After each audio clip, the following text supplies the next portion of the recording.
Good afternoon, everybody. Welcome to the AtNetPlus presentation of Copilot Wave 2. My name is Jay Mellon, co-founder and CEO of AtNetPlus. And with me today, I have Dan Simpson, who is my co-presenter. And Dan is our AI automation specialist.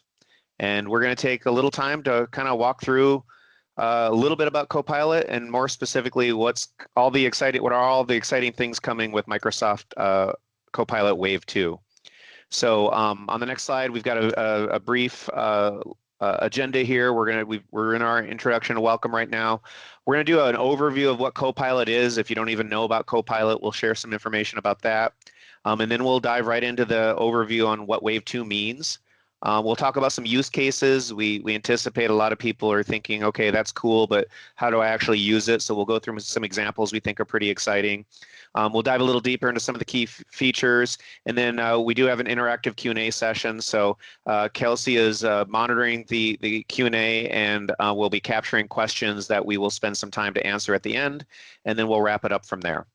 So again, welcome. Appreciate everybody taking some of their time out today to join us. So on to the show here. So and really, Dan and I are going to tag team this. So Dan's going to jump in, and he's really the expert here. So if I get anything a little off, I'm sure he'll correct me here. So first and foremost, we're going to talk a little bit about Copilot, and maybe even back up a step and more generally about AI. Everybody's heard a lot of chatter and buzz around AI for the last year and a half, 2 years, and it really started when ChatGPT released or OpenAI released their ChatGPT. That was not the start of AI, of course, but it was really the start of people's awareness in the public consciousness of what AI and really more specifically generative AI is and what it's capable of. So ChatGPT got a lot of attention because it was new and fresh, and that's the one that kind of came out first. There's a lot of models out there. ChatGPT is not the only one.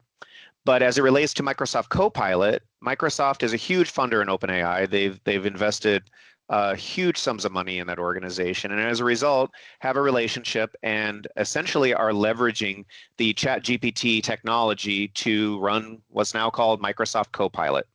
Microsoft Copilot is their version of generative AI based on the OpenAI platform.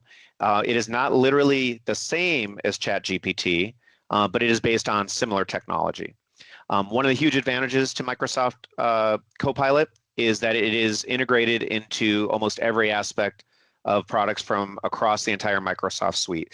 Everything from the operating system to Microsoft Office to GitHub to the cloud to all these different places, even including they now have Microsoft Copilot enabled PCs that are in partnership both with manufacturers like HP, Dell, even the Microsoft Surfaces, of course, and they've started to roll out a Copilot key now on the keyboard that you will see on some of these newer devices, along with a special Copilot or AI coprocessor on them.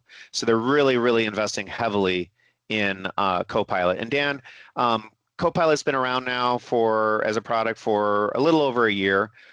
We've really seen a lot more adoption, and as of, Dan, was it Wave 2 was announced in October, was it not? Actually, it was announced in September. That's right, September. Yes. So yeah, it's been out on the forefront of people's minds for a few months now. There was a slower release than what we expected within the North America tenants of Microsoft 365, but it did launch around the world since September, and October is when the North American companies started to get access to it.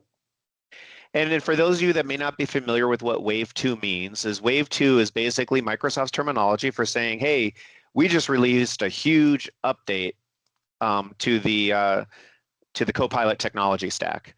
So anyway, what's interesting is Microsoft was releasing updates to Copilot periodically ever since its launch, right? So updating it was not unheard of. In fact, this particular product, Copilot, has seen the quickest and widest adoption of any Microsoft product in their history.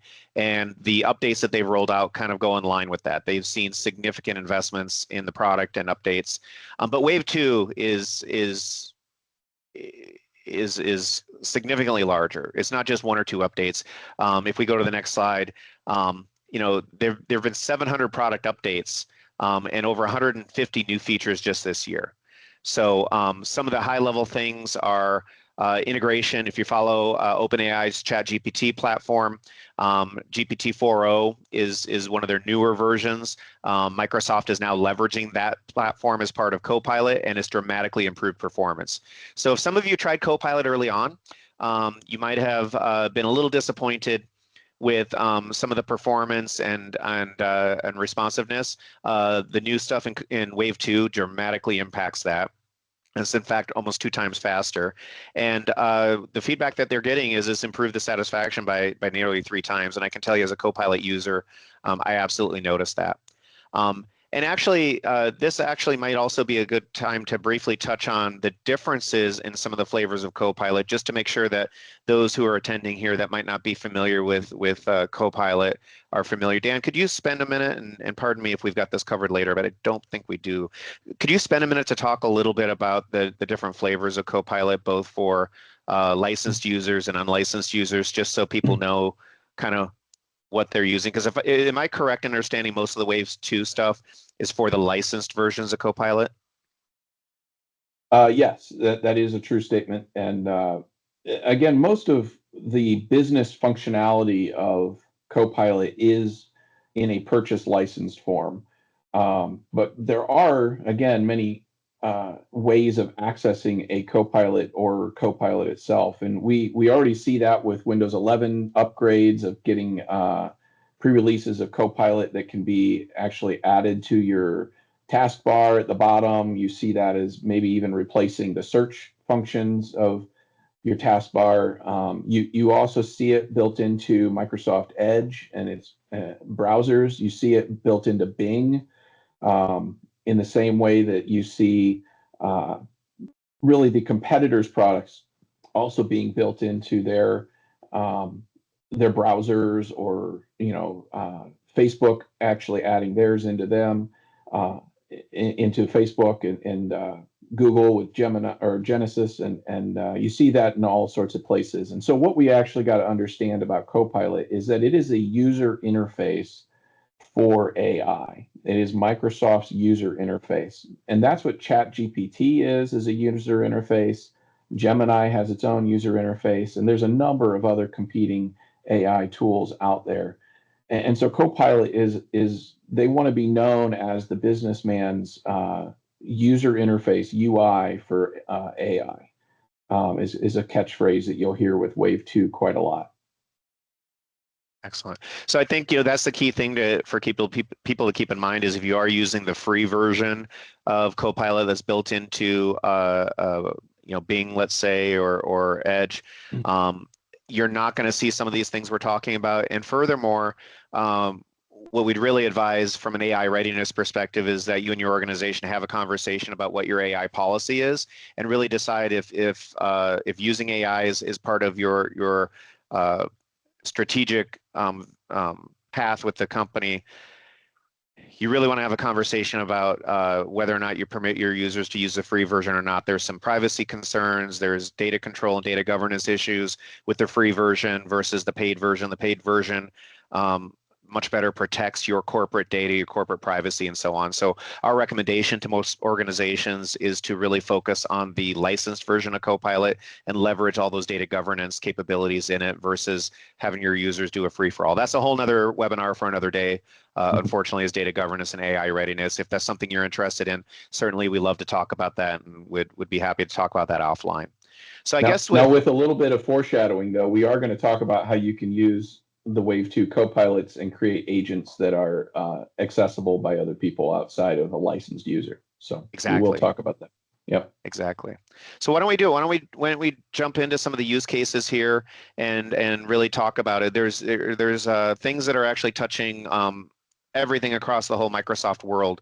So we'll go through some of those uses here. And what's going to happen is while we've got the slideshow here, Dan's actually going to pull up some real live demos. And I will say that I've been in enough Microsoft presentations on Copilot where at least at one point, I don't know if this is still the case, but at one point Microsoft had a policy against live demos of Copilot.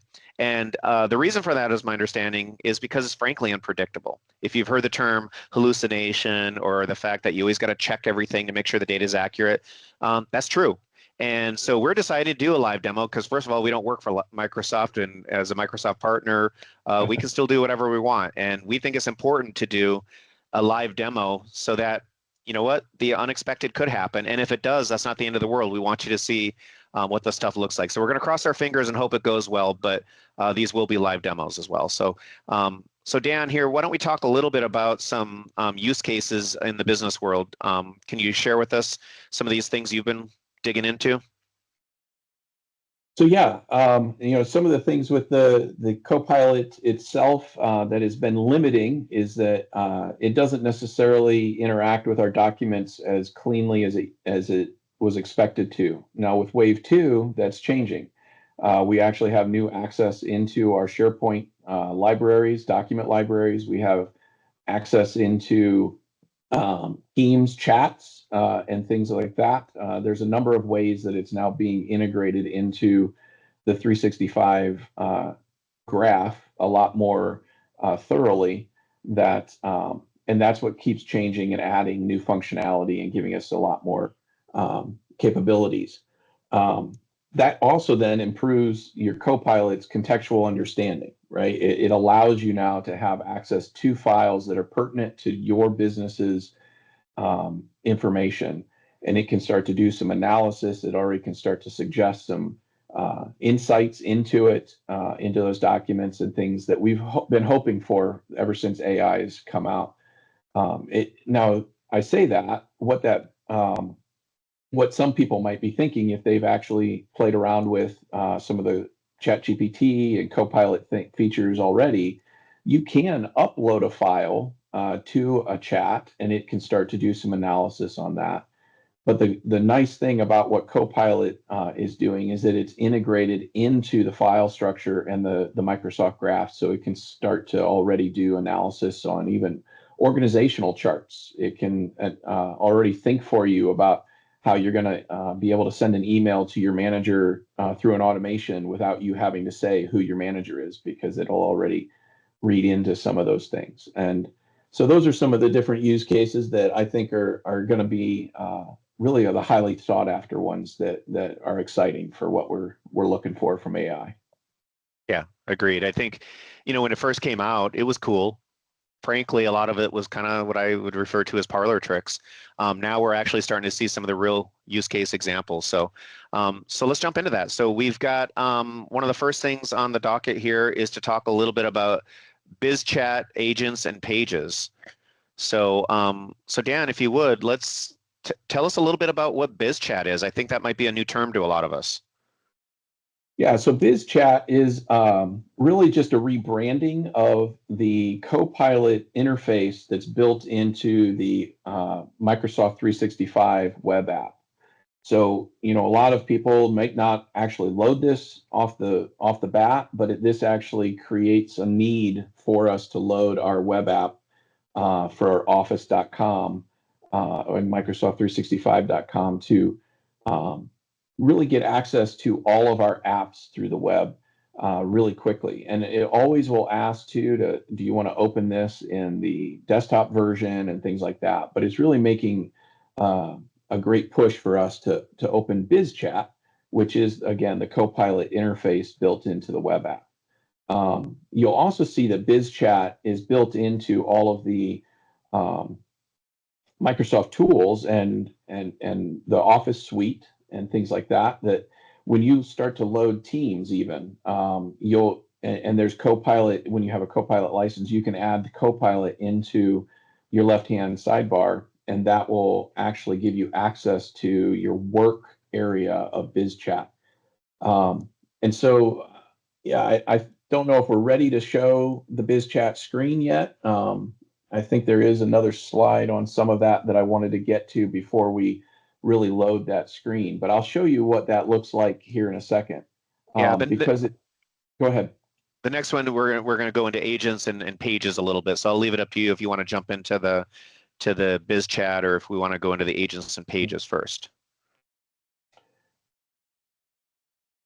Yeah, one of the things that I guess I will skip out of this presentation and load that other page, that other window.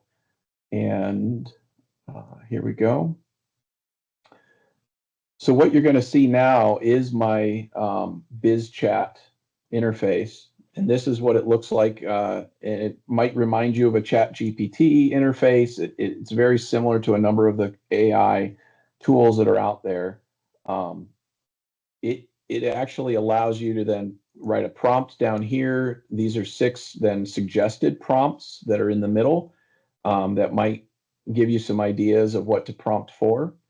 One of the nice things about interacting here is that it is going to recognize, some of you might recognize Teresa's name and Jim's name. It's already telling me here's some prompts that you could use built within the graph of who is in your organization. It might give you access into things.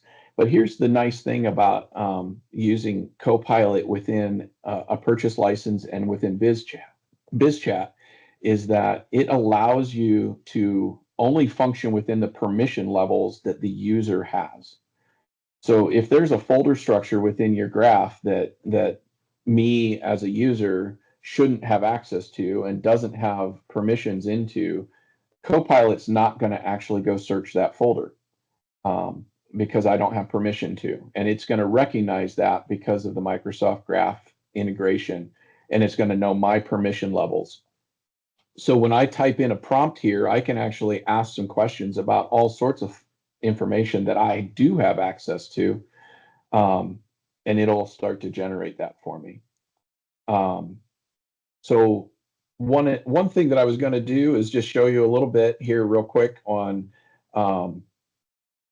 how to put a prompt in. One of the things that I've got though is I've already got a pre-created prompt, and what you'll see is I could put a prompt in here that says, can you generate some sample data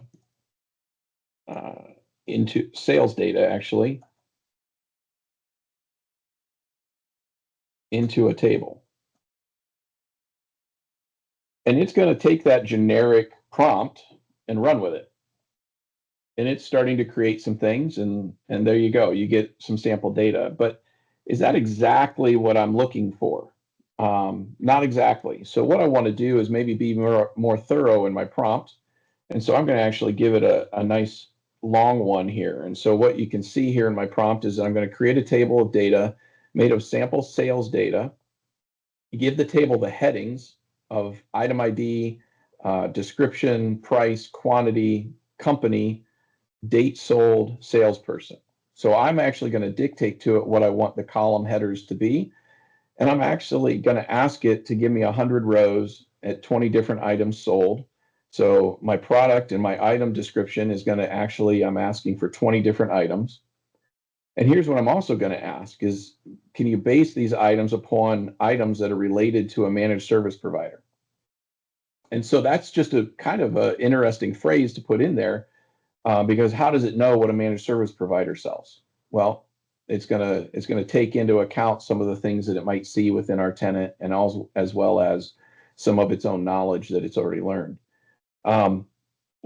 And so then I'm going to ask it to make the item ID match the description. So again, we're going to have 20 different item IDs, and it's going to match the description, different quantities sold, random generated company names, and random dates that sale happened. I'm also asking it to say, make some of the dates on the same day and all prior to today.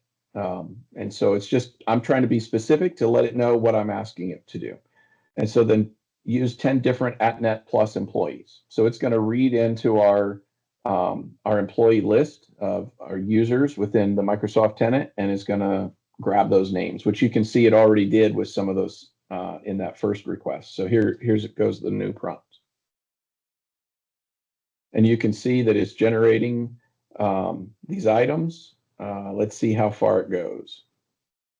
The first time I did this, it generated 20 items and stopped, even though I asked it to generate 100. And this time, though, this is why the interaction with Copilot and why they suggest not to do some live demos, because it functions different depending on when you use it and which time you ask the request, so or make the prompt. And I think that's always an interesting thing is if you ask Copilot or any generative AI the exact same question 3 times in a row, it's going to give you 3 different answers, which is something that sometimes is surprising for people. So one of the things I think is interesting is there might be 100 rows there, but it kept restarting the numbering from it got to 20 and started the numbering over. Which is what I asked it to do. Oh, I'm sorry. Yes. Thank you. I asked it to match, and so you can see the descriptions are actually repeated as well. Yeah. And the item ID or the cell ID matches the description. Why did I do that? Well, because that'll become important when I take this table and I move it into Excel. Yeah. And so that's why that's going to help generate maybe some better data analytics. So this is how I would interact with Copilot. Now I generated some sample data, and I'm doing that for the webinar so that we can go on. But what I can also do here, and this is where, again, agents, and I'll come back to the screen here in 1 second, but as we talk about agents, what we're going to see is that, is that the content generation, editing, it'll help you quickly create and edit content within the agent. It'll actually help you search and gather information within your tenant. Your agent can actually start to do that for you. And then documentation and formatting and styling. That comes into the play with pages. And so again, I'm going to switch back. And while you're doing that, I think one of the best analogies I've heard people say for Copilot, and even more so as we're developing this agent idea, is think of it like almost like an intern, a really, really smart intern. And those kind of general tasks that maybe might be cumbersome for you, like formatting and some of those things, you can basically ask to do on your behalf. It saves a lot of time.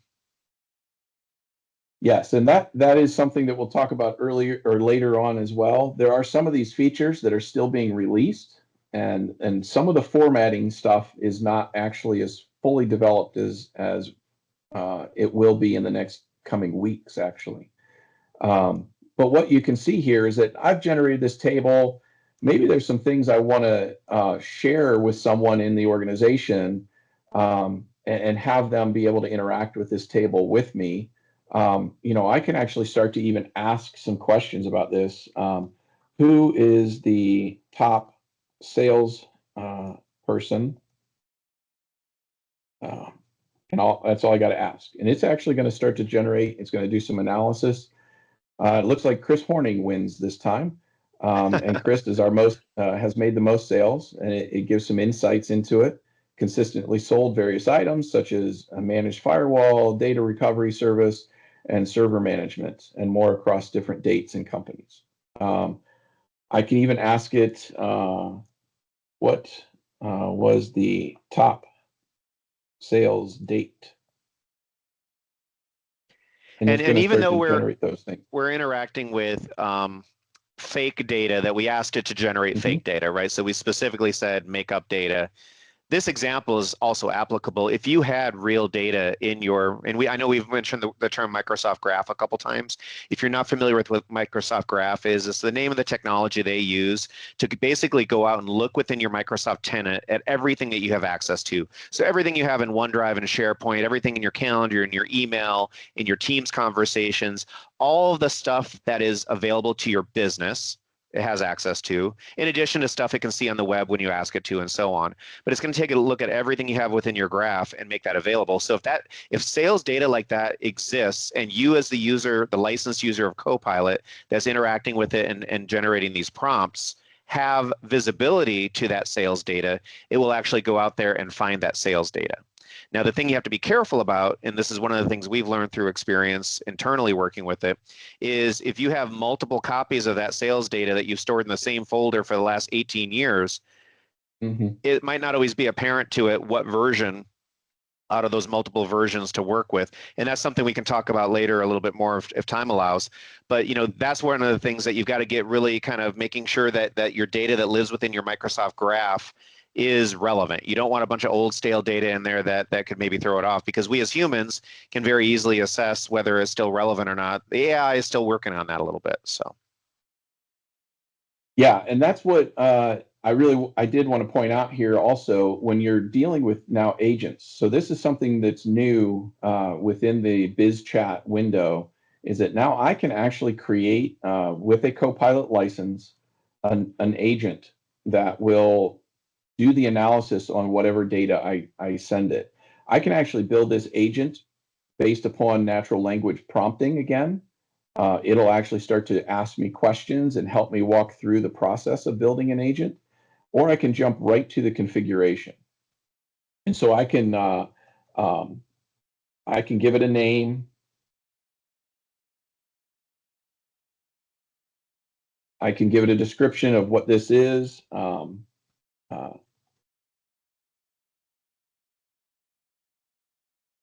And spelling and typing is still just as bad when you don't know how many eyes are watching. And I'm not going to get it. So looking at, how about we do this?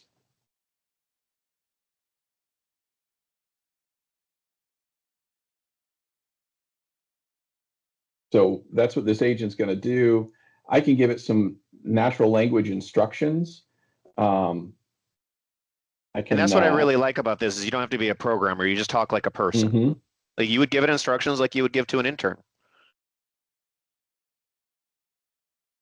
And while he's doing this, the thing I'll also point out is many of you will notice at the top of this window it says Copilot Studio. We'll touch on this a little bit more, but interacting with agents is like a subset of Copilot Studio. And what Copilot Studio is basically the environment where you can go to create your own custom Copilots. So if there's a functionality that you want Copilot to do that doesn't yet exist, maybe you want it to talk to an external data source or do some sort of other kind of routine that maybe isn't built in already, you can actually create and publish your own Copilots in Copilot Studio. Agents are like a subset within Copilot Studio. So you're not using the full Copilot Studio, but it's using a part of it to make it a little easier and more accessible. Right. And so as we were talking about, we could actually have it, possibly look at the data that we had it auto-generate for us, the sample data. Or, again, as Jay was saying, if we have a file that we know we want it to analyze, we can ask it to grab that URL from SharePoint, or I can go browse my SharePoint and I can look into whatever files I have access to within my SharePoint tenant. And it can start to then use that as its knowledge base. And you can see that there's all the Microsoft file types there. You can also use a website that you might have out there, another URL for another external website. You can do that. I would recommend doing that more within the actual full Copilot Studio rather than within an agent, because your agent, you're trying to get it to work with the files that you're working within your 365 tenant, and that's what we're trying to get it to do. Now, this is where you can also, in the future, as you can see, this is coming soon. So there's a number of features here that have actually just launched. And also, there's one feature that I'll show you here in a second that literally launched this morning. And then this one is coming soon so that you can add actions to your agent. So what you can do is when somebody or you ask a question or a prompt within your agent, it'll actually kick off an action in the background and maybe send some emails or maybe write a line item into an Excel table. You can do some different things like that that are really kind of fun functionality. Yeah, so for those of you that know like Outlook rules and how cool Outlook rules can be, this is like that, but like times 10 enabled by AI. It's not just for Outlook, it's not just for email. It can do a bunch of things, but it has that same idea where it'll automate things. Yep. And so the last part of this agent that you can create is you can actually say, here's some starter prompts. And so you can actually say, "Hey, this is how I want somebody to maybe start interacting with this agent." And you can give it a title and give it the message you want it to show. So just like those 6 blocks that are in the middle of the Copilot BizChat window, you can start to add your own and add a whole lot of prompts that you can start to preemptively give someone to use this agent. So the nice part about this agent then, this is why it's important, is that when I create this agent, I can actually share it with someone else who does not have a Copilot license. And they can then interact with the data that I've just been interacting with. And they can use this Copilot in a way that's kind of like a pre-built bot that helps them now have access into that information. You can use this for HR purposes. You can use it for, again, maybe sales data reporting that you're trying to do some analysis on. You can use this within your team. So maybe one of your members of the team has a Copilot license, but not every member now needs one. And so you have one person who's kind of in charge of creating an agent, and they go about doing that. In fact, one of the ways that AtNetPlus has been doing this is, we realize that, we've got an HR policy manual that's awesome, comprehensive, several hundred pages. Our HR manager oftentimes has to answer questions. Hey, I've worked here for 2.5 years. How much PTO do I have? Well, what's beautiful is we can basically create an agent that knows where our HR policy manual lives in our SharePoint tenant, and basically permit people who don't even have Copilot licenses to ask questions like that. And remember, it's not as just simple as saying, show me the PTO policy. It's, I've worked here 2.5 years, do the math for me and tell me how many days I have as of today. That's what I think is super cool, is you can ask it questions beyond just report back to me what's there. You can ask it for insights and summary and things like that. I also created an agent using Copilot Studio, which is in the past few months, up to the Wave 2 launch, was the only way you could create an agent was in Copilot Studio. So you could create your own custom Copilot, build it very similarly. But one of the nice or fun things about it is you can actually create some you can tell it to start monitoring for the prompts that are put in there. So one of the things that I thought was a fun thing to test was if somebody started to do an HR search and look for maybe people's salaries, which is a funny, not funny, but funny potential thing that you might fear. And The also a real reality thing is, that really happens. yes. And the reality is that if somebody goes to look for that, I already tell it to monitor for that prompt, and then tell it to give maybe a fun feedback, and then send an email to the HR manager saying, hey, this, somebody, it doesn't say who, but somebody is actually seeking salary information for the owner of the business, and they probably shouldn't be doing that, And so it'll help people know what's being prompted, and that's just one funny way I thought. So I actually told it to monitor for that. If somebody goes and says, hey, what's Jay's salary? It actually will give a prompt and tell them, no, you shouldn't be looking for that. I don't think that's information you need to have. Can we also make it give them other answers like he makes $400 a year? Yeah, you should feel bad for him. So yes, you can. And that's the nice thing about some of these agents. You can tell it actually some of the prompts that you want it to be able to respond with when it gets a prompt that's a common one that maybe it starts to analyze. The thing about it is that I might have put in the, hey, monitor for when someone says look for a salary, but it actually will also say, here's a large language understanding that says, when someone says how much money does this person make, the Copilot actually understands that it's looking for a salary. I didn't have to necessarily add that phrasing in there. It understood it itself. And so it starts to then prompt you back with the same funny prompts that I put into it. So that's one way to use this. Now, here's the thing that I wanted to share with you guys that was new this morning, is that if I'm in a SharePoint site and I'm in my documents folder, and I actually, this is where my documents might live, and here's one folder that I have within there, I can either select this item all by itself, and I can go over here to the 3 dots, and I can actually say, create Copilot agent now. and it'll use that folder structure and start to do analysis based upon the files that are within that folder. That was something that was announced in September, but was not available until literally this morning when I logged in. So I'm showing you something that I haven't even gotten to play around with and utilize myself yet. But it'll function very similarly to what we saw within the BizChat window. So Dan, I think I would like to, and I think we could probably go all day on agents and pages, but I'm recognizing we're over a half hour into this, so I don't want to cut you off, but there's so much more to cover with the different apps and everything. So I'll leave it up to you if you want to dive into agents a little bit more, or if we go into some of the app updates. It's your call. Well, let me do one more thing within this window. That I'm back in my BizChat window, and the one thing that I wanted to do, we didn't show you pages yet, so I'm going to use this button at the bottom of this window that says Edit and Pages. And what this is going to do is it's going to open up a side window, and it's going to start to put the data in there. So now that table exists within this item called a page. It just took that whole prompt window and copied it into this page.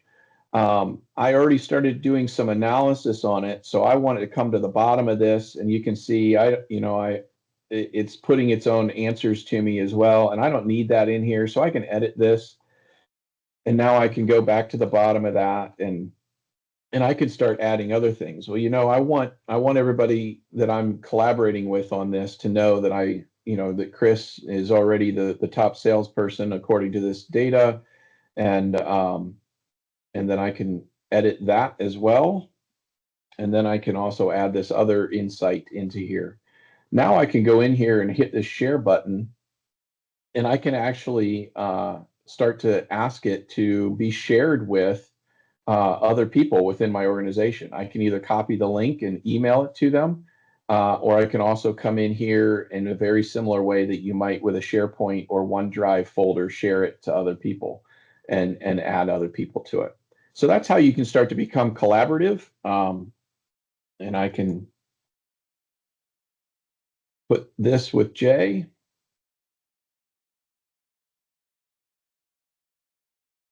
And there we go.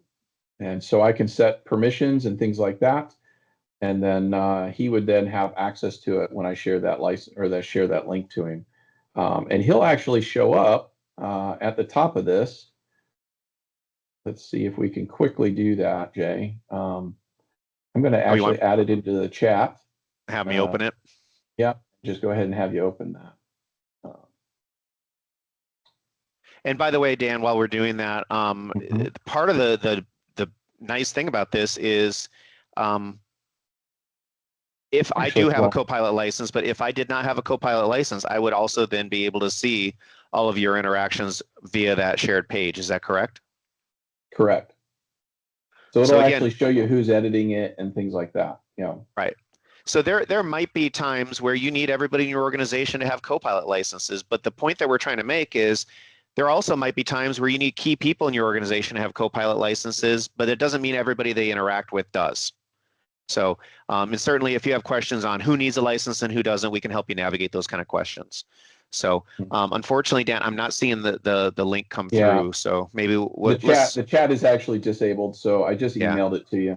But we don't have to do that portion. But you'll understand what it looks like. It actually shows bubbles of the users up at the top and shows you who's looking at this page right now at this time. This has actually created a Microsoft Loop page, which is actually a web page. And you can now then also, even with this chat closed, even though I might not be in it, other people who have permission can go into that Microsoft Loop page and edit the page itself as well without having the BizChat open. So yeah, it's just a fun feature built into this Wave 2 stuff that can help you collaborate with other people. So excellent.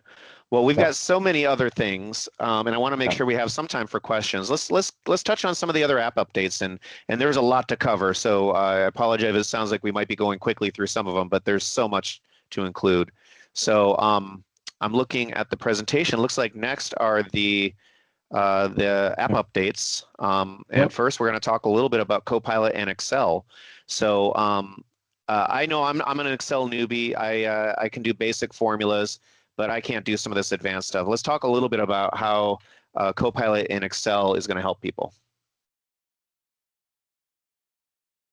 Sure. So some of the things that Excel Copilot's interaction has been really an exciting feature waiting to happen is that it is giving you more insights to the data that's listed.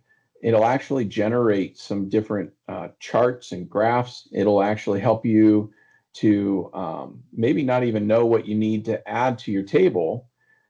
And so what I'm going to do, again, really quickly, is share another window so that you can see that I've copied that data that we generated in Copilot Studio or in Copilot BizChat, and I've copied it now into Excel. I can either expand, I can do all the same things now because I'm in Excel.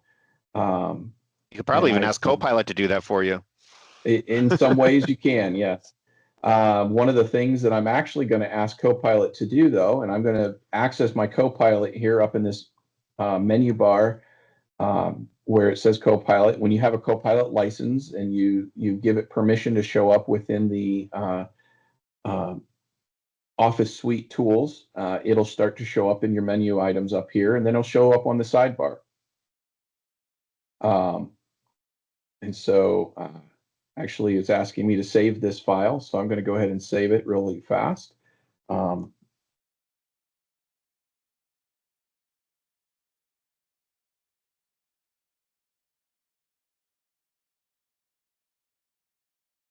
it's going to save.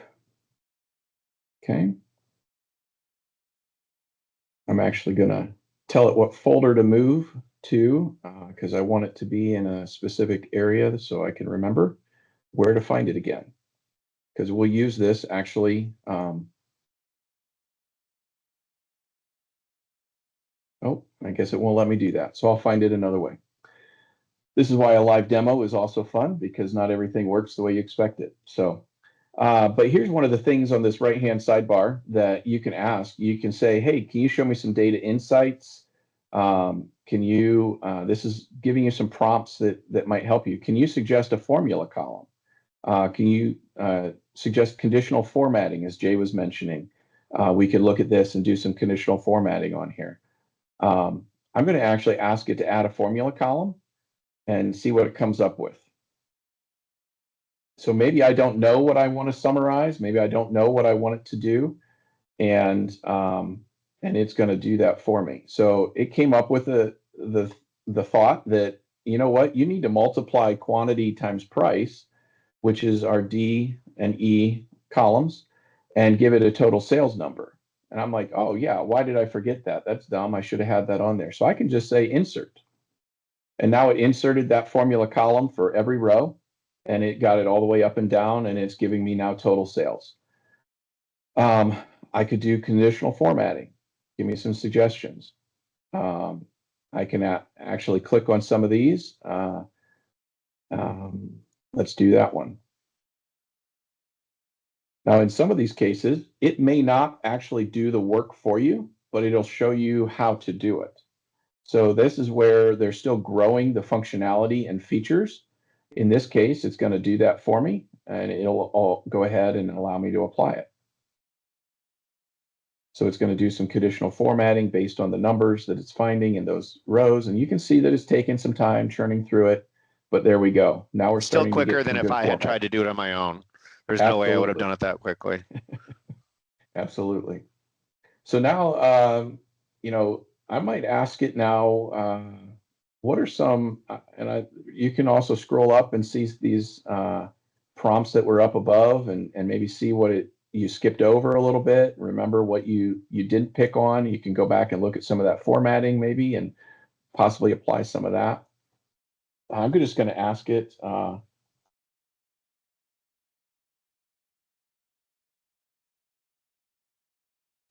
And I know we're going what insights deep on this. I know we've got about 15 minutes left, so we may need to keep plugging away here because I know we've got to cover. I know there's some Python things available in Excel. I know there's some forecasting, and we still have the rest of the Office suite, Word and Excel, and I'm sorry, Word, PowerPoint, and Teams and Outlook to go through. Right. So really quick, this is what that generated when I said give me some insights. It created a chart for me. I could actually ask it can you show me all insights and those kinds of things, and it'll actually create a new sheet and give me all sorts of charts and all sorts of insights. It created a pivot table for me, and this is where the Python information comes into play. Excel and Python, and I'm going to go back to our presentation. And I know I'm taking too long here, guys, but this is Right. a So lot we of probably fun won't stuff. go through a demo of Python, but for those, I Yeah. don't know how many technically minded people we have attending today, but we'll very briefly touch on it. So if any of you are a little technical and know what Python is, that's some pretty exciting announcements with Copilot and Excel as well. Yeah. So, Python is a programming language. It's become very popular in all sorts of different web applications and different ways of interacting with data. It's a very common language right now that will ship data back and forth between different applications, and it's a very useful language that can be used across multiple platforms. And so they're integrating it into Excel and allows you now to do some more complex data analysis. It's becoming the AI scripting language is kind of how I have phrased Right. it. And my thought is if you're kind of an Excel power user and you've ever kind of hit the limits of what Excel is capable of, now with the ability to integrate Python into it, kind of the sky's the limit. Like if Excel couldn't do it inherently, you now have this leverage of this awesome language that allows you to pretty much do almost anything you can dream of. So so in the interest of time, let's keep plugging away. I don't want to leave anything out because we've got so much good stuff here. So Word. So I know there's some enhancements to Word. Can we share a couple quick examples of some of the awesome things that are coming in Word? I know that Word can now look out at the web and pull from other documents, even PDFs, which is pretty cool. My understanding is even if a PDF isn't searchable, it can actually read the PDF and use the information on that PDF in the Word document. Is that accurate? Yes, it's actually able to do some analysis on some uh, images and things like that as well. So here's again a blank Word document. I'm gonna again initiate my Copilot. I could actually right here just start to type into Copilot as it pops this window open. Can you draft a document?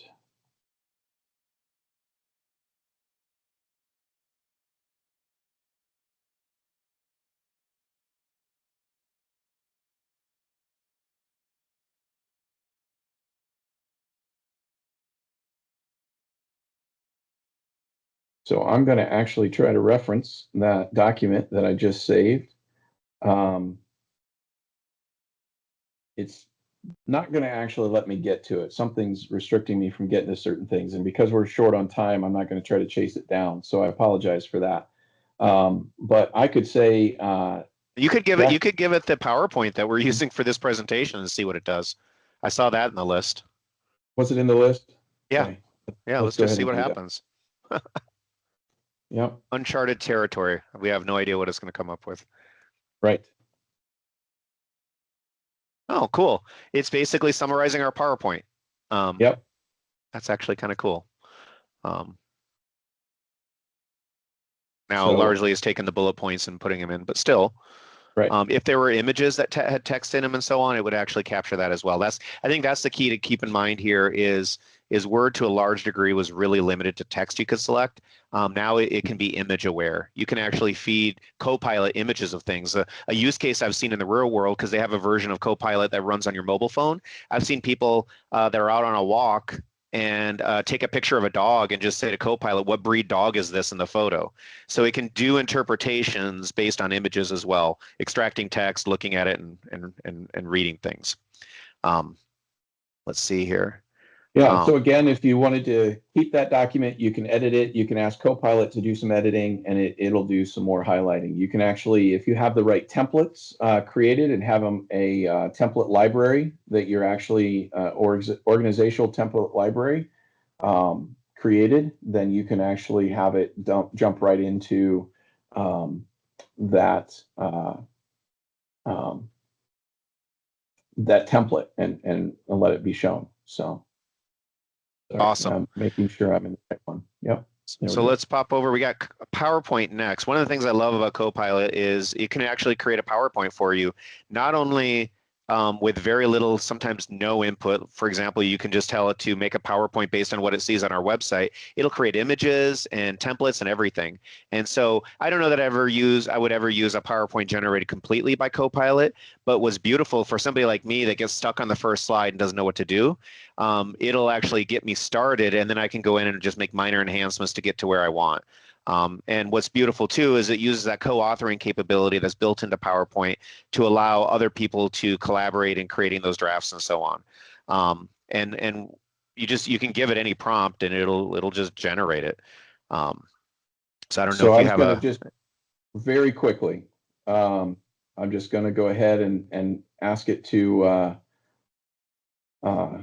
create a presentation from a file. And it's going to show me a list of files. And here's a Copilot Wave 2 that is actually a blog post that is coming out. And so I'm going to grab this one that I had saved for the webinar here, and it's going to start to work on a response. It's going to tell me here's the bullet points that it's creating. And pretty soon we're going to see it populate on the left here with all of the slides that we're going to. And we're giving it no input on a template or a layout or design or anything. Right. Or images for that matter. Right. It just used its own and created this based upon the document we gave it. And we can go in and edit these images. We can do all sorts of different modifications now to the images, but we can also, with the new updates, we can tell it to yet again use a company template that it will then format this with. Or if we don't like this and we just want it, we can say, hey, we can give us some sentiment. We can say, hey, this is too stuffy looking. Make it look more fun. You can give it just general things like that, and it'll try to interpret this.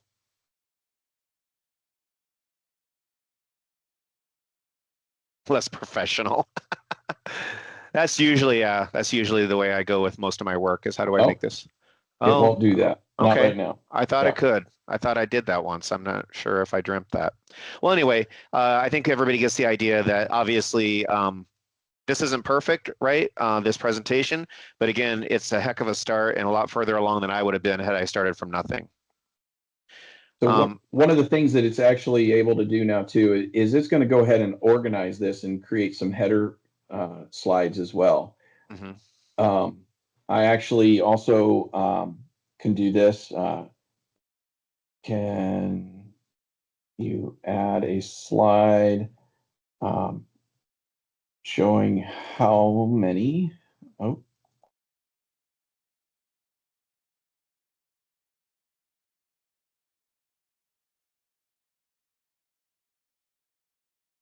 And it's just going to add a slide right after this one that I've got highlighted. And this is going out and searching the web, and it found that data for me. Actually, again, this is funny because it says no official numbers. The last time I did this, it showed me a whole bunch of numbers. So it's interesting. If I asked it again, it probably would give me a different slide. So yeah. So it's like my 3-year-old. You keep asking it the question until you get the answer you want. That's right. Perfect. Okay. Well, good. Let's keep going. So we talked a little bit about PowerPoint. Let's talk a little bit about Copilot and Teams. Yeah. So go ahead. Sorry.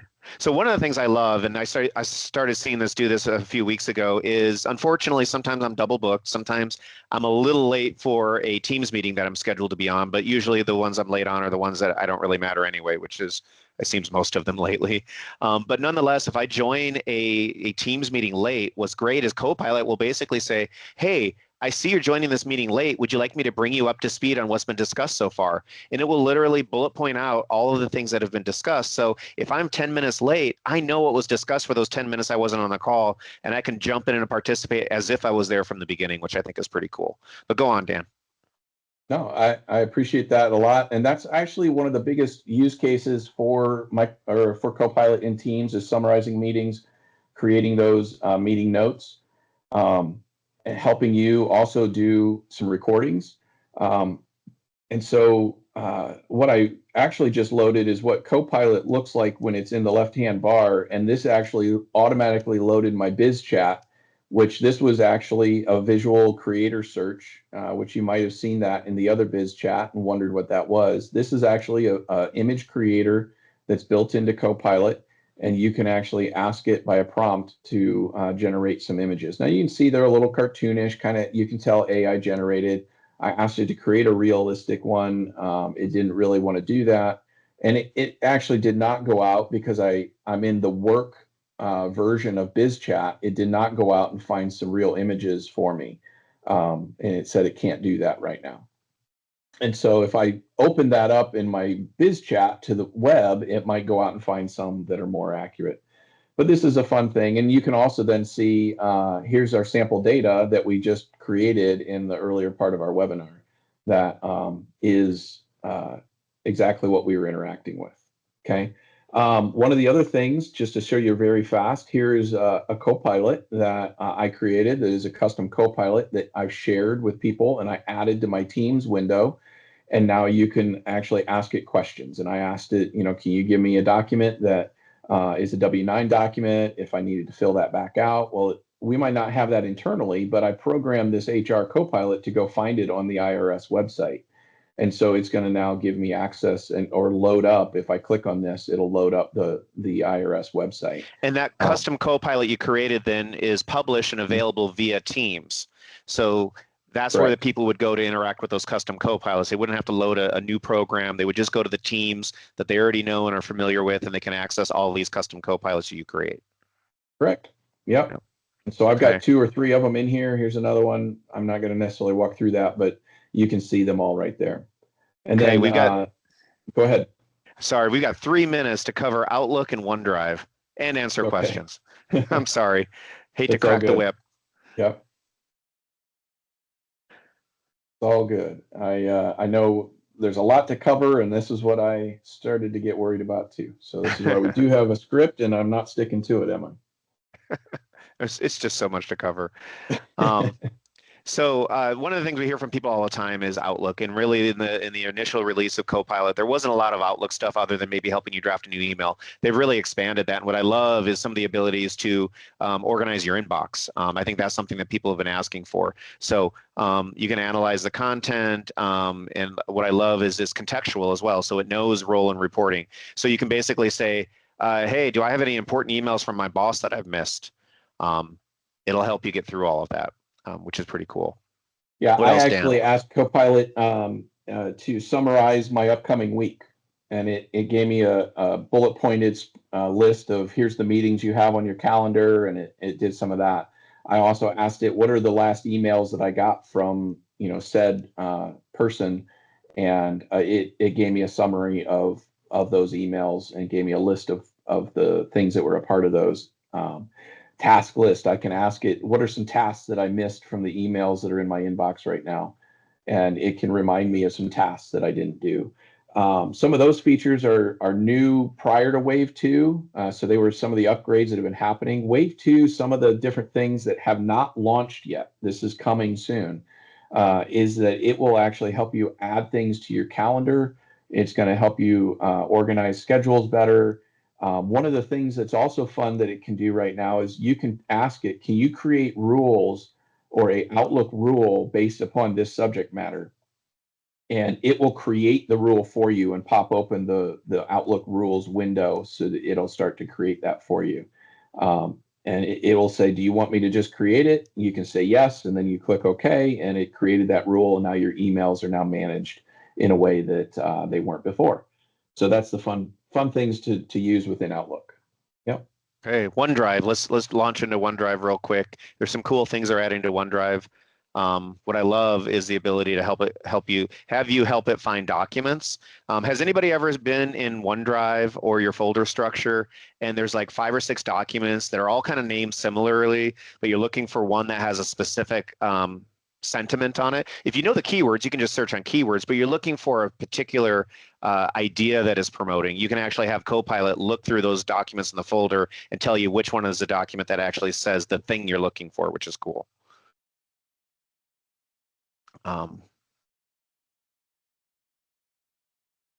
Yeah, so within your OneDrive window here,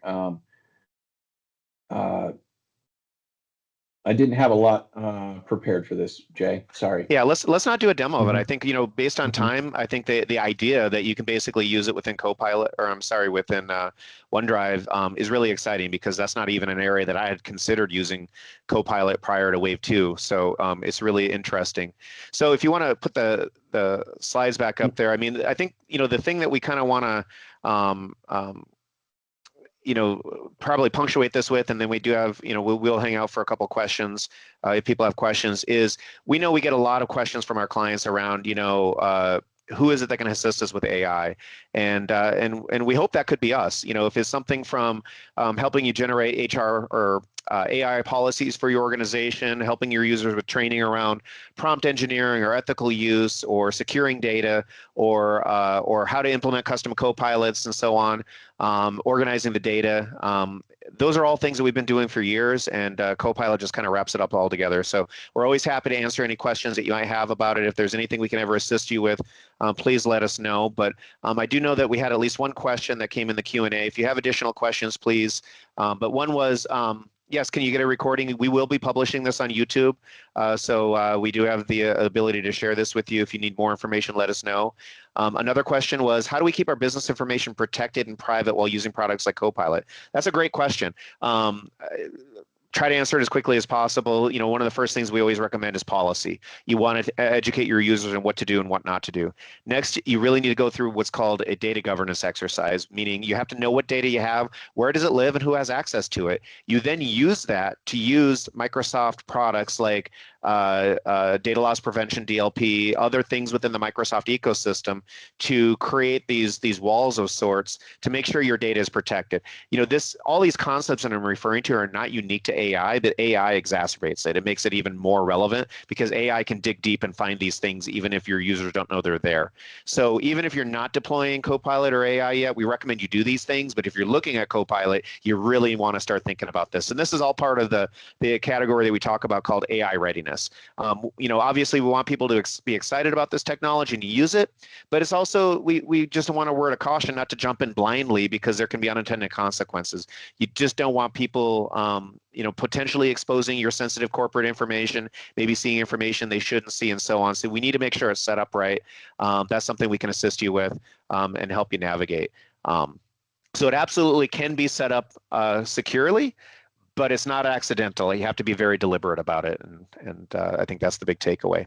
So if there's any other questions, please feel free to post them in the chat here. We'll hang out for a couple minutes for anybody who might have more questions. I know we did tell you an hour, so we want to be respectful of that. And I guess any parting words, Dan, while we're waiting to see if any more questions come in?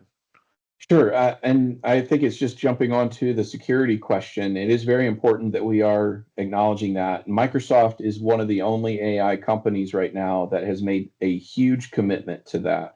They are acknowledging that that is the major issue, and that's why when we talk about how Microsoft and OpenAI are connected, Microsoft is a major investor in OpenAI, but they actually run on different servers. So they have their algorithm that manages the AI or runs the AI or is the AI running on Microsoft dedicated servers. It is actually functioning within our tenants within Microsoft. So just like OneDrive keeps all of your files private, so will Copilot. They won't cross over into other tenants and other people's files and Copilots and things like that. So you actually can control that security as much as you can with any other tools that Microsoft offers. Yeah. Right. I think that's an excellent point. You know, they do a very good job of protecting your information from the rest of the outside world, which is important, and they should, and they do. The other part of that equation, though, is making sure that not every employee in your organization should see all data.